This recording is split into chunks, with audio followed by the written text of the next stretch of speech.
Hi dear viewers and subscribers, welcome back to our GRR's edutainment channel. ఈరోజు మీకు the words often confused, మనల్ని సర్వసాధారణంగా తికమక పెట్టేటువంటి పదాల గురించి మీకు పరిచయం చేయాలనుకుంటున్నాను.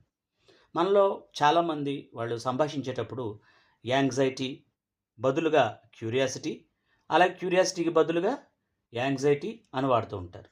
ఇక్కడ యాంగ్జైటీ లేదా యాంగ్షస్ అనే పదాలు నెగిటివ్ ఫీలింగ్కి సంబంధించినవి.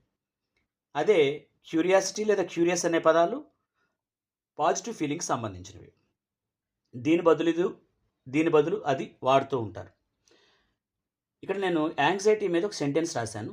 I am very anxious about his health. అతని ఆరోగ్యం పట్ల నాకు చాలా ఆందోళనగా ఉంది.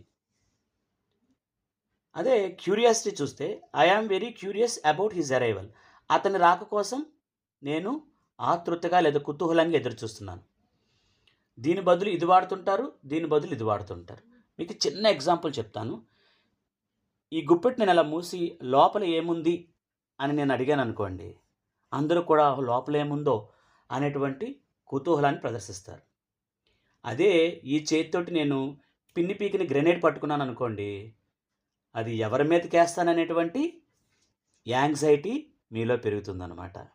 సో ఏముందో తెలుసుకోవాలనేటువంటి ఆతృతని క్యూరియాసిటీ, ఏమవుద్దో అనే భయాన్ని యాంగ్జైటీ కలిగిస్తాయన్నమాట. కాబట్టి ఇక నుంచి దీని బదులు అది కానీ దాని బదులు కానీ మనం వాడకపోవటమే మంచిదని నా ఉద్దేశం. Thank you.